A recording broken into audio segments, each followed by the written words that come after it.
Shalom Uvrachá. Nossa aula de hoje é sobre o estudo do que é chamado de Kabbalah e por que existem vários tipos de Kabbalah, por que não existe uma Kabbalah só. Então, para vocês entenderem do que se trata, Hashem deu a Torá para Moshe Rabbeinu no Monte Sinai. Nós sabemos que Avraham Avinu, nosso patriarca, ele ensinava a Torá. Nós sabemos que na época dele tinha a Yeshiva de Shem e tinha a Yeshiva de Ever. Ever era o bisneto de Shem. O Shem era o filho do Noach, da Arca de Noé. E Yaakov Avinu, nosso patriarca, ele foi estudar na Yeshiva do Shem e ele foi estudar na Yeshiva do Ever. Então, como pode ser que tinha duas Yeshivot, dois lugares estudando Torá antes da entrega da Torá? E como pode ser que se já estudavam Torá antes da entrega da Torá, porque não era uma yeshiva só? Porque tinha que ter duas yeshivot diferentes. Não era problema demográfico nem geográfico. Simplesmente não estudavam a mesma coisa. Então diz o Rebbe que na yeshiva do Shem se estudavam leis. Ou seja, o Adam Arishon, Deus o Zohar, ele recebeu as mitzvot que a gente chama hoje de mitzvot de Bnei Noach. Ou seja, na época do Adam Arishon eram 6 mitzvot, e na época do Noach ficaram 7 mitzvot, porque entre o Adam e o Noach não podia comer carne, então não tinha essa mitzvah relacionada ao animal, de não comer uma parte do animal vivo. Então, para fazer um julgamento dos Bnei Noach, o que é considerado o quê? Quem é considerada a mulher de quem? O que é considerado um roubo? O que é considerado um assassinato? Ou seja, tipo a lei do país. Hoje, cada país julga diferente certas situações. Então, eles tinham uma yeshiva, tipo uma escola. O Shem tinha uma escola que é tipo uma universidade de direito, de acordo com a Torá. Ou seja, se estudava as leis da Torá, mas como pode ser? E a Torá ainda não foi dada. Mas aqueles mandamentos que o Adam Arishon recebeu já tinham sido dados. Aquele mandamento a mais que o Noach recebeu já tinha sido dado. Então toda a Torá deles, a legislação da Torá deles, até Moshe Rabbeinu, era baseada naqueles 7 mandamentos. Então vamos dizer assim, no nosso caso aqui no Brasil, todo brasileiro, ou qualquer pessoa que não é judeu, ele é obrigado pela Torá a cumprir esses 7 mandamentos. É claro que quando a pessoa sobe lá em cima, depois dos 120 anos de idade, vai ser levado em conta, ele não vai ser julgado por uma coisa que ele não sabia, vai ser levado em conta o que ele sabia, o que ele não sabia. Então, um canibal na ilha de Bornéu, o canibal numa tribo de canibais, quando ele chegar lá em cima, ele não vai ser julgado como assassino, porque essa foi a educação que ele recebeu. Mas, por outro lado, dar um paraíso para ele por causa disso, também não tem como. Então, se, de acordo com o nível da alma dele, ele tem a oportunidade de voltar para cá e fazer mais uma tentativa. Não somente mais uma, mas mais várias. O que acontece, então, na prática? Os brasileiros têm a obrigação, pela Torá, de cumprir os 7 mandamentos dos Bnei Noach. Então, quando um brasileiro passa no farol vermelho, como daria para julgar ele? Então, no tribunal dos Bnei Noach, ele seria julgado, porque uma das leis, um dos 7 mandamentos dos Bnei Noach, é de fazer uma lei justa, e ele transgrediu essa lei, ele seria julgado dessa forma. Qual seria a multa para isso? Qual seria... tudo isso era julgado, tudo isso era estudado naquela yeshiva do Shem. Só que na yeshiva do Ever já se estudava Kabbalah. Mas de onde veio essa Kabbalah? Diz o Zohar que Avraham Avinu, nosso patriarca, ele já escreveu o livro da Kabbalah, ele escreveu o Sefer Yetzirah, o livro da criação. Ou seja, eles já tinham uma Kabbalah antes da entrega da Torá. E como eles tinham essa Kabbalah? Quando Deus se revelou para Abraão, tinha toda essa série de revelações que Hashem revelou para ele coisas e ele foi escrevendo. Ou seja, que quando se trata de Kabbalah é a revelação divina, ou a pessoa ele teve um acesso no mundo de cima, ou Hashem revelou isso para ele aqui embaixo.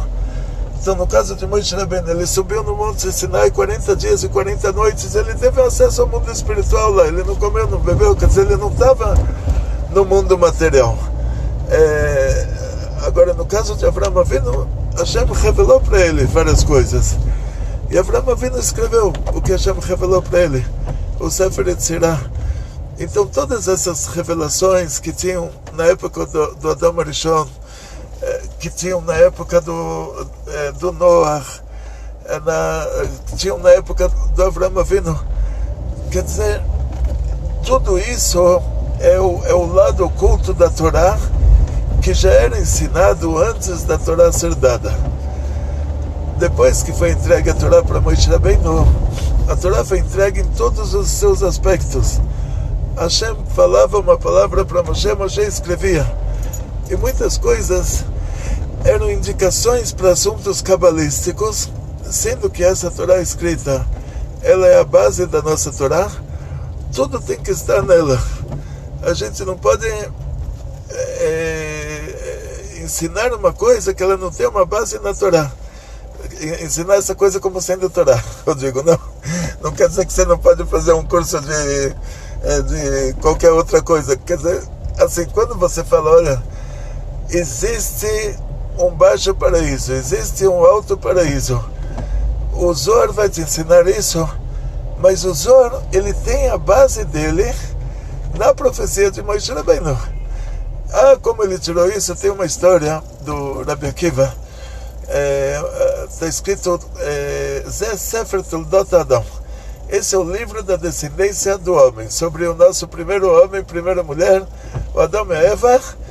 Hashem diz que, olha, a Torá diz que esse é o livro da descendência dele. Nossos sábios perguntam, eles dizem, geralmente a pessoa tem um livro da ascendência dele, mas livro da descendência, como você sabe quem vai ser seu filho, quem vai ser seu neto, quem vai ser o seu bisneto?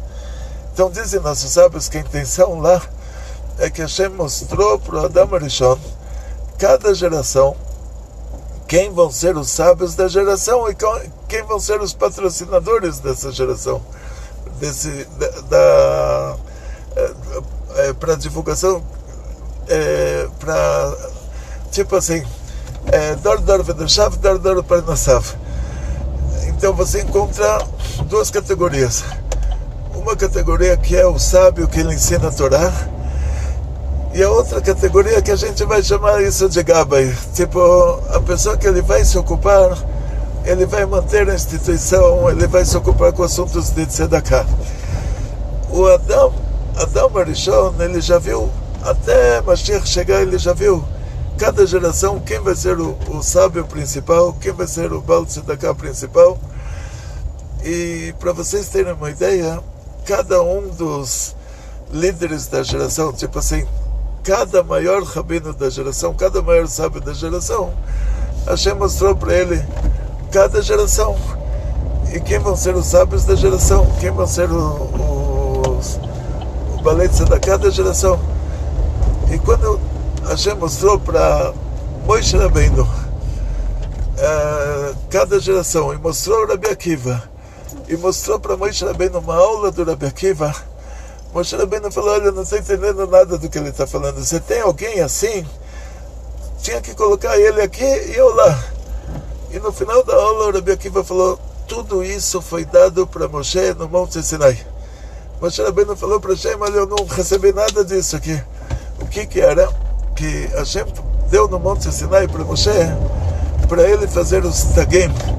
Tagim são pequenas coroinhas em cima das letras, e isso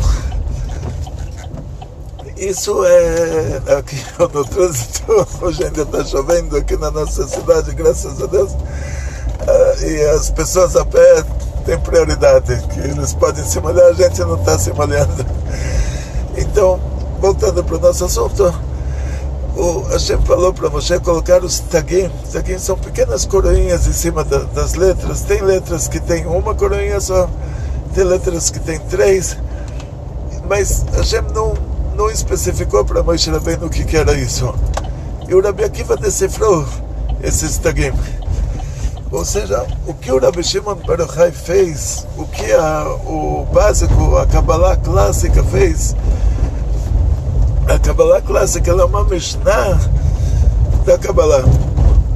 Ela simplesmente pegou os assuntos da Kabbalah e verificou na Torá aonde eles estão, cada assunto aonde ele encaixa, e o Rabi Shimon Bar Yochai, com todo o petit comitê que ele tinha, fizeram isso numa linguagem que só eles conheciam, essa linguagem, tipo uma linguagem daquele petit comitê, uma linguagem um pouco metafórica. Então,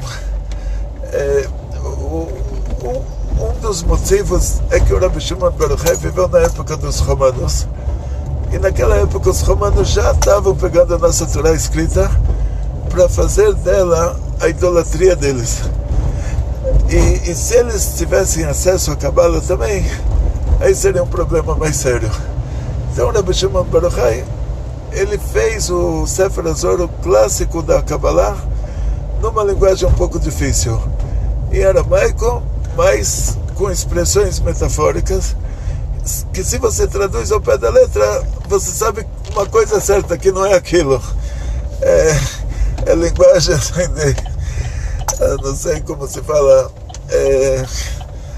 linguagem de espiões, tem alguma palavra em português para isso. Depois do Rabi Shimon Bar Yochai, outros cabalistas, eles tentaram classificar essas palavras do Rabi Shimon Bar Yochai, como o Rav Moshe Cordovero, até que chegou no Arizal, que o Arizal foi o aluno do Rav Moshe Cordovero, inclusive, mas o Arizal, ele tinha uma capacidade que ele fez o Shulchan Aruch da Kabbalah, ou seja, as escrituras do Arizal. Para vocês terem uma ideia, Moshe recebeu a Torá no Monte Sinai, deu a Torá para o Yoshua para os anciões. A Torá foi passando de geração em geração, uma Torá escrita e uma Torá oral. Essa Torá oral, ela é a explicação para a Torá escrita.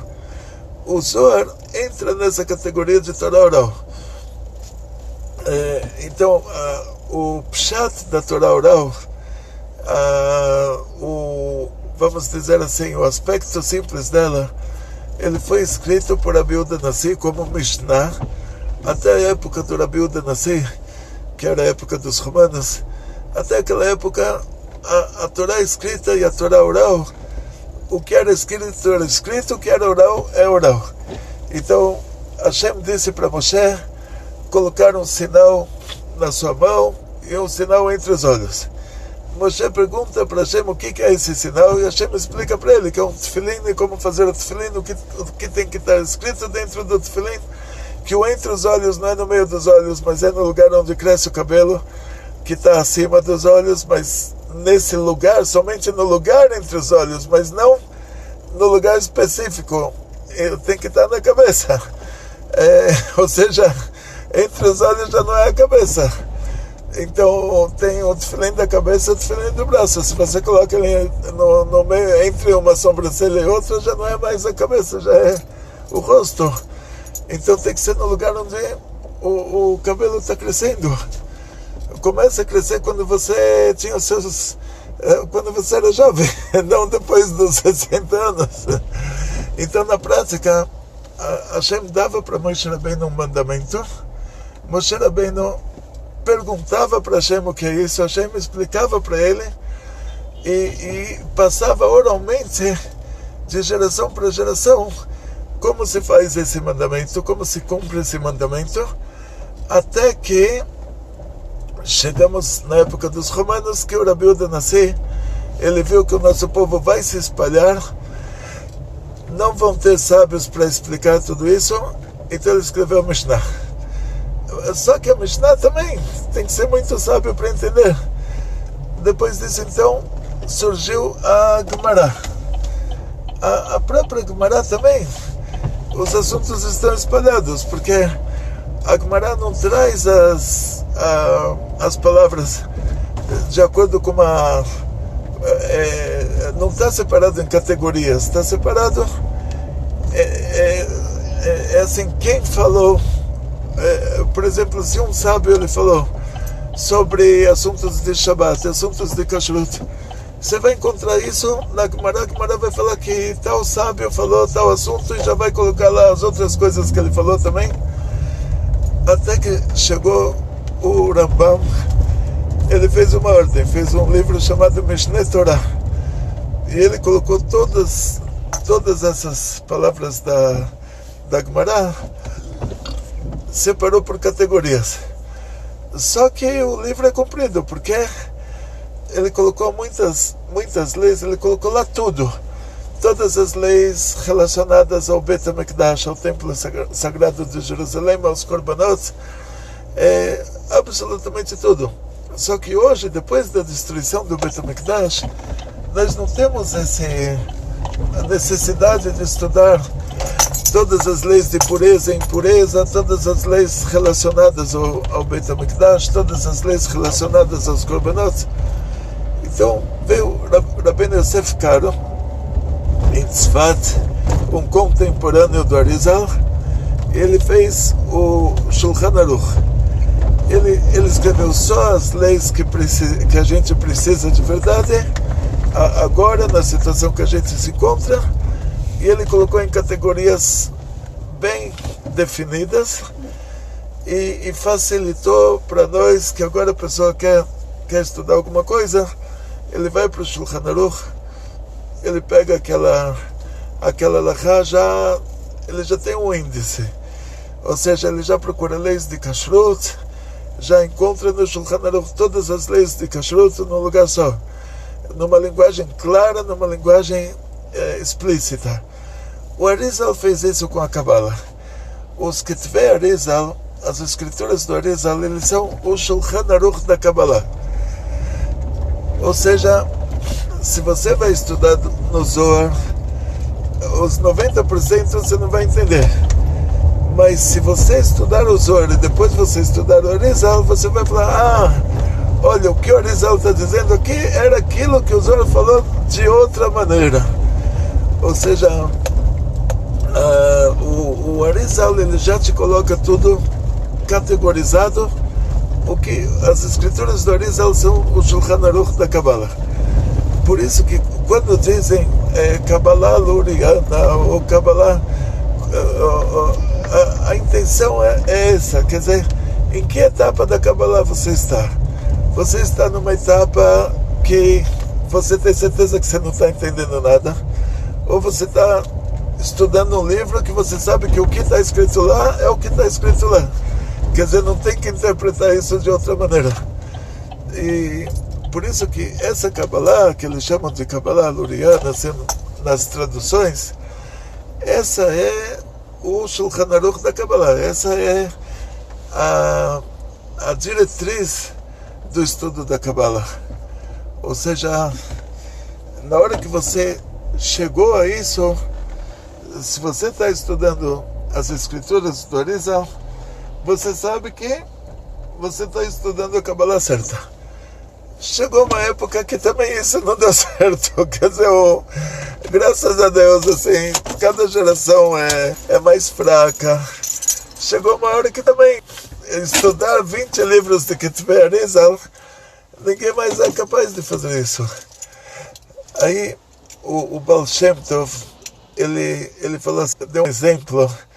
Ele falou, imagina um príncipe que é o filho único do rei, e todo o país está dependendo desse príncipe, que ele vai ser o próximo rei, e o príncipe ficou doente, está à beira da morte. Chegam os médicos, falam, não tem o que fazer, o príncipe vai morrer. Aí o maior médico, ele fala, olha, tem uma coisa que dá para fazer. Você dá para ele comer a joia da coroa, isso é um exemplo, tá? Não é que... dá para ele comer a joia da coroa, que é a joia mais preciosa da coroa do rei, e aí ele vai viver. E o rei fala, então vamos sacrificar aqui a joia mais preciosa da coroa e dá para o príncipe comer. Só que aí os médicos chegam e falam, olha, agora ele já está tão mal que ele não consegue nem abrir a boca. Aí o rei fala, então você moe essa pedra, mistura com água e taca na cara dele, alguma coisa vai entrar. Diz o Baal Shem Tov, esse é o exemplo do estudo da Kabbalah, que agora a gente vai chamar ele de Hassidut. Hassidut é a Kabbalah do Arizal moída, misturada com água, jogada na sua cara, alguma coisa disso vai entrar. Por isso que a gente não faz questão se a pessoa que está participando da aula, se ele está num certo nível ou não está num certo nível, porque a nossa geração é uma geração desmaiada e o remédio para ela é o lado oculto da Torá, e o Hassidut é a Kabbalah do Arizal moída, misturada com água e açúcar e jogada na cara de todo mundo. Alguma coisa vai entrar, alguma coisa vai ressuscitar a gente, vai nos tirar do desmaio. Então, Atzlacha, Briut, Panasá, Bechefa, muito sucesso, muita saúde, muito dinheiro, muitas felicidades, tudo de bom.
יש לכולנו מגדול מהקטן, גם יחדים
Like